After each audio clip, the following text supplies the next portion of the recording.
Morning, if I haven't said good morning to you. Anybody having a good weekend? How's the heart, Ken? How's the heart? Probably settled down about 10 to 1, I should think. It kind of bizarrely yesterday. Can I just say you left a lot of litter on Cornhill, so if you could get off there this afternoon and sort it out, that would be grand. Anybody watch the game yesterday, either there or... Apparently Steve Robinson had to abandon all the children and head to a pub. Well done, Steve, well done. Today's talk is about priorities. Only joking. We're working through this series entitled Driving Through Fog because there are those times in life when we seem to be surrounded by fog. And I'm not talking about the Ipswich Town coach coming in and all those flares going off so you couldn't see anything. But there are those times when we kind of just seem to be surrounded by fog and we can't seem to get out of it. There might be all sorts of reasons for this metaphorical fog. It might be relationship breakdowns, financial problems, medical issues, all sorts of things. And as we've been thinking about this driving through fog, today we're hitting our third principle, and it is wisdom. If you're around us for the past 3 weeks, you will know we started off with the foundation principle, the most important thing of all when we find ourselves in a fog, not knowing what direction to head in. We build our foundation on Jesus, the one who will always be there, be strong, be steady, be our rock, be our guide. And the week before Matt came last week, we looked at the idea of the priority principle. And the idea that certainly as Christ followers, our priority should always be other people. But dealing with ourselves and dealing with other people takes wisdom. When we're driving through fog, wisdom becomes essential, and yet it can often be so elusive. I read this week that as we get older, we should accumulate more wisdom. And the wisdom that we accumulate physically deposits itself around our midriff. I read that. I mean, that would be really handy, wouldn't it? If you were able to quickly and easy identify the wisest people based on... That would be really handy. Of course, that's not the case. Let me just give you a quick definition of wisdom. So we're all kind of talking about the same thing. This is a bit convoluted, but here it is, and I think it's coming up on the screen. Wisdom is the soundness of an action or decision with regard to the application of experience, knowledge, and good judgment. Wisdom involves the cognitive, that's the brain, the cognitive ability to think in current situations with the self-awareness to know how that situation affects us, resulting in a decision with a positive outcome. Got it? Good. We'll just leave it there then. About 16 years ago now, it must have been, Jan and I had a holiday, staying with some friends in ours in Scotland, kind of near Inverness and not too far from the edge of the Highlands. One night, our friend Ronnie asked me if I fancied going climbing with him. Not rock climbing, I have to say, but kind of walking up very big hills. Once he was able to sort me out a pair of walking shoes and a decent, suitable coat, I agreed. We drove about 45 minutes and we parked up and we met some friends who he introduced as very experienced climbers. The plan was to climb 2 mountains in a day, as you do. We would start off with Ben Macdui. Ben Macdui is the second highest mountain in Britain. It's just 36 metres shy of Ben Nevis, so it's quite a big kind of place. Then in the afternoon, we'd walk across this plain and down and back up Cairngorm. Cairngorm's the 6th highest mountain in the UK. It's a mere tiddler. It's 100 metres short of Ben Nevis. Anyway, we set off trekking, and after a few hours, the weather got steadily murkier and murkier as we got further up. And then we reached Fircale Ridge. This is Fircale Ridge. It's maybe about 100 metres short of Ben Macdui. As you can see, with the guy, that's not me, by the way. But as you can see by the guy climbing, it's a little bit tricky and it's very narrow. And we kind of started off on this ridge, and at one point you have to hold on with your hands, kind of gripping the rock, lean back and edge your way across. I forgot to tell you, I have a perfectly rational fear of heights. Ronnie said, "Do you fancy this?" And I said, "No," quite frankly. After a short discussion, I was sent off with Andrew, one of the experienced guys, to take the easier route.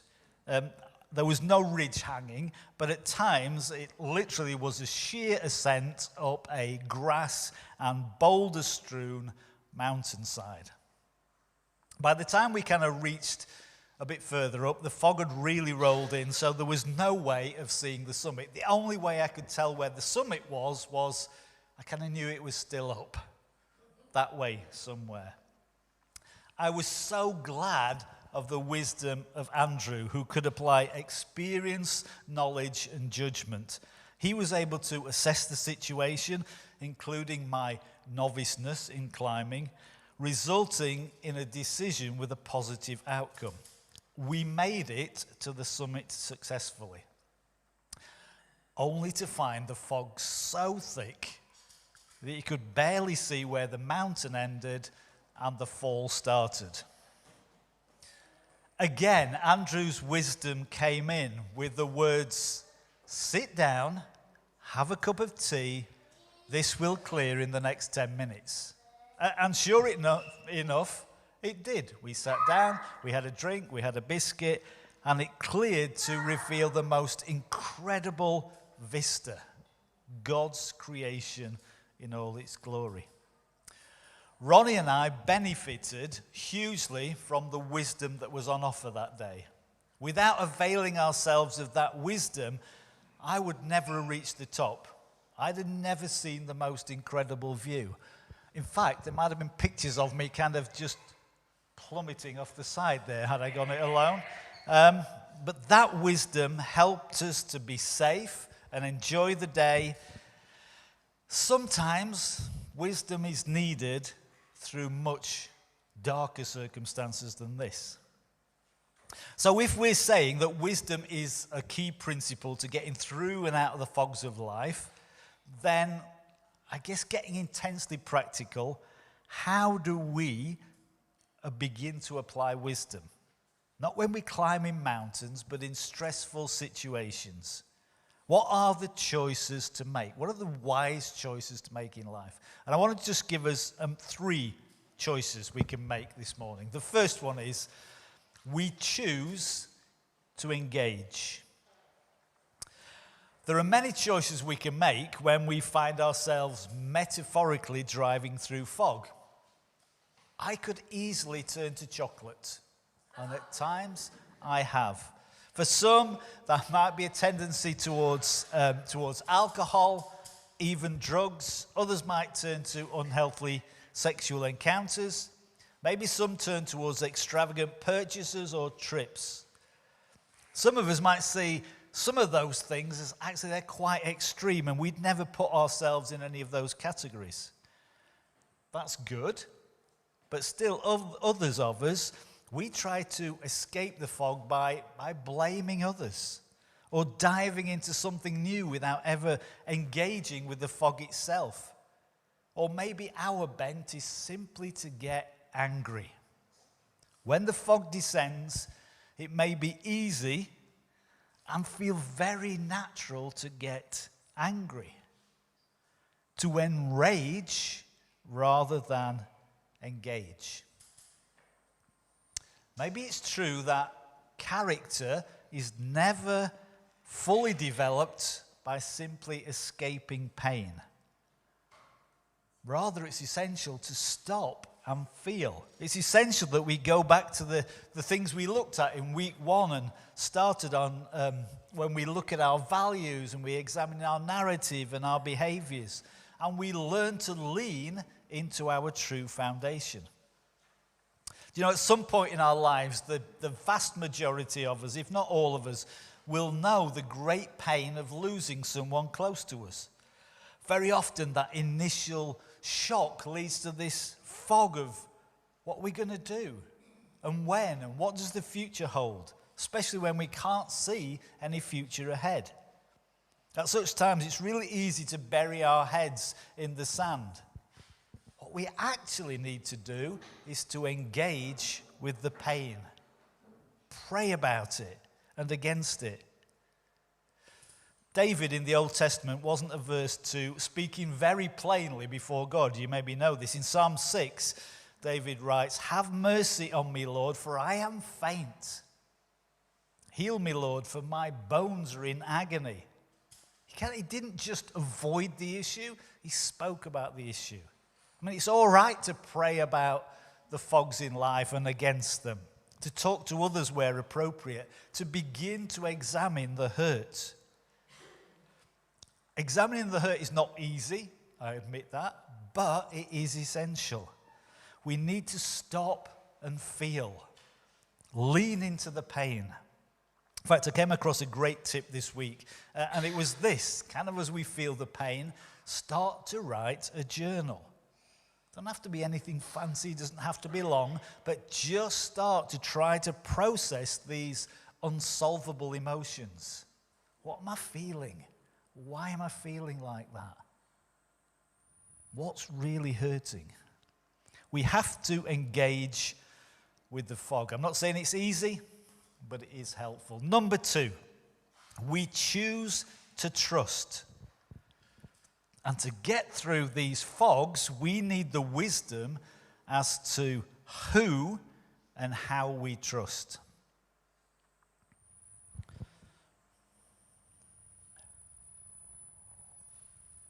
What is one piece of wisdom you would give me? A great question asked by a 22-year-old graduate student sitting in a room with women and men all in their 40s and 50s. Much of the advice given was not as helpful as hoped. However, one of the older women in the group gave a nugget of wisdom that stopped everyone in their tracks. She said, "Trust people. Trust people. They will let you down. Trust them anyway." She went on to explain her advice. Life will tempt you to never trust anyone, but you can't love if you don't figure out a way to trust. You can't love if you don't figure out a way to trust. Will we choose to trust or not? To have great character requires having wisdom in who and how we trust. Do you know what? You can trust God. As a starter, you can trust God. If you know anything of the story of King David, you will know he often found himself in situations when the way ahead seemed uncertain. He was often faced with difficult trials, some of his own making. How did he get through life? Not only get through life, how did he prosper? One key was his wisdom in who he trusted. In Psalm 25, he writes, "In you, Lord my God, I put my trust." In you, God. "I trust in you. Do not let me be put to shame, nor let my enemies triumph over me. No one who hopes in you will ever be put to shame, but shame will come on those who are treacherous without cause. Show me your ways, Lord. Teach me your paths. Guide me in your truth and teach me." For David, it's not just lip service. It's not just kind of something I've got in my head. Oh, I trust God. David's not simply saying that. It's not some kind of magic mantra, I trust God, I trust God. Actually, he demonstrates his trust in verses 4 and 5. Show me your ways, Lord, teach me your paths, guide me in your truth and teach me. Choose to trust. Start by choosing to trust God. It's well worth it. Romans 15:13 says, may the God of hope fill you with all joy and peace as you trust in him, so that you may overflow with hope by the power of the Holy Spirit. We can trust in God because we know he is trustworthy. He's proven it. And this kind of trust also applies to people. We'll trust those who have proven that they can be trusted with our emotions. Because trust is not ignorant or naive. We don't just kind of trust everybody. Trust is wise. Trusting people doesn't mean that they are perfect or that they won't hurt us. But trusting people is a choice to love people and allow people to love us. When you find yourself in a fog, don't close your heart to people. I know we all get hurt from time to time. I know folks who want nothing to do with people anymore. Actually, I can think of people myself who have kind of walked away almost from the human race. They're still in it and they've still got to interact with people. But really, they don't want this. They don't want this relationship with people on this level. I think that's really sad. A closed heart creates more fog, and an open heart of trust begins to pierce the fog. Choose to trust and connect with people. And then thirdly and lastly, we choose to impact others. The wise choice is to impact others. Really helps as we go through the fog of life if we have someone who can either help show the way or is willing to sit beside us as we kind of struggle through it. And the truth of the matter is, we're not all going through the fog. Right now, we're not all in a fog. We can be that person that either shows the way or shows up just to be alongside. But I would kind of caution us here. We really do have to exercise wisdom. We have to call on wisdom when we choose to impact others in their fog, or even in our fog. So often we can get it wrong. I read this account this week from a guy called Benji Shaw. He said, 6 months before I graduated Bible college, my wife and I experienced a series of misfortunes that made it feel like our lives had fallen completely apart. The icing on the cake was a miscarriage that compounded our feeling of being abandoned by God. To make matters worse, we lived and worked at a Bible college. I managed the campus coffee shop, a rather public-facing job, which meant everyone knew what was going on with us. And like good Christians, everyone was concerned for my faith. I received a lot of the well-meaning exhortations to trust God and reminders that God has a plan. After a few weeks, I had had enough. I was angry, I was hurt, and it felt that no one wanted to acknowledge that these feelings were appropriate for what we'd been going through. Everyone was ready for us to just move forward with seemingly no acknowledgement of our pain. I went to work that morning, not sure what I would do the next time someone expressed what felt like empty sentiment to me. But I knew my response wouldn't be a good response. About an hour later, a professor walked in. Professors got free tea or coffee, and I knew what everyone generally drank, so without a word, I made his tea and handed it to him. He nodded, said thanks, and turned round to walk away.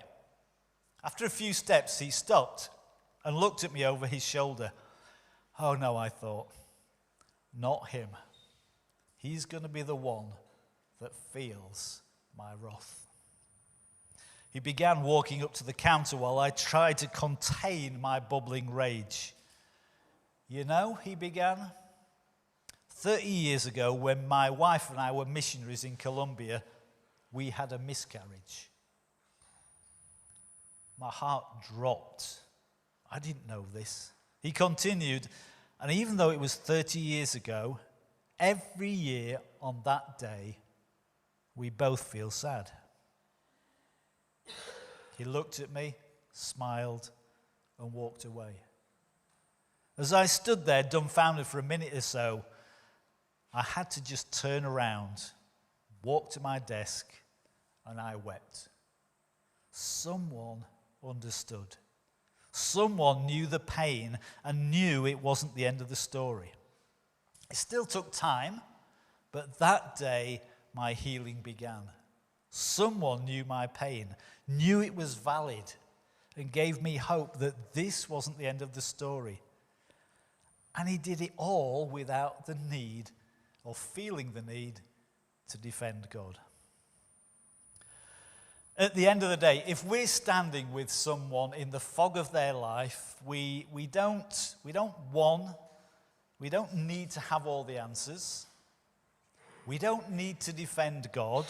He's quite capable of doing that if he needs to. And we don't need to know everything. And to know these three things and stand by them takes tremendous wisdom. Now, if I'm being really honest with you, I don't have a huge amount of wisdom. Jan has a bit more than I. She does. But Jan and I, in any wisdom that I do have, we've kind of been attempting in our own way to stand with Pet through all that she's been going through right now. And if you're listening, Pet, online or whatever, this is not an apology. You can pass this on, Eddie. This is not an apology to Pet, but as a pastor, I don't have all the answers. I don't know why God took her son. By the same token, I don't also need to defend my God. I don't feel I need to say that God has a plan, that God's sovereign, or any of that. And crucially for Pet, I don't need to know everything. I mean, honestly, how would that help in the long run? I don't need to know the ins and outs of what took place or didn't take place. And if I was to pursue that, actually, it's kind of it feels like a thin line between being nosy, potentially gossipy, and wanting it to help out. It's a difficult one. Here's what I know, and I think all I need to know to have the wisdom to do something about it. Pet, great veneer, great show on the surface. Pet is lost in the fog, and she's hurting. And right now, the best thing that I can do, or Jan can do, is simply sit beside her. We don't have to defend God. We don't have to say there's a great plan in all this. We don't need to know the ins and outs. We just need to sit with her. We choose to impact others, but let's use incredible wisdom in doing that. So, we round up. This week we've looked at the wisdom principle. We'll kind of move on again next week. We've looked at that to help us drive through the fogs of life. And I want to leave you just with one more piece of scripture that I think I've heard quoted probably every single time anyone's spoken about wisdom. So let's not buck the trend, hey? Talking specifically about trials and how trials might help our faith, James says I think it's chapter 1, verse 5. If any of you lacks wisdom, you should ask God, who gives generously to all without finding fault, and it will be given to you. We don't need to trawl hundreds of self-help books to increase our wisdom. We don't need to watch hundreds of hours on YouTube. We don't have to kind of go through the internet and click on the 5 ways to increase your wisdom in 3 minutes. We don't need to do any of that. If you lack wisdom, you should ask God. Can I suggest that when we find ourselves driving through fog or trying to help a friend in that situation, our first recourse is to pause and ask God for wisdom. Let me pray. Father, I know this can be such a difficult one. It can feel difficult to be wise in the world that we live in today. And so we do ask for your wisdom. Whenever it's needed, we ask that you come through with us and for us. And Father, help us to remember some of these points we made today. Help us, if we are in that fog, to engage with it, not hide away from it, not run away from it, but to engage with it and just work out what's happening. Help us to trust, most essentially to trust you, but also to be able to trust others who might be able to help us too. And help us, those who are maybe not in the fog right now, help us to impact others. And all those things, help us with your wisdom. In Jesus' name, amen.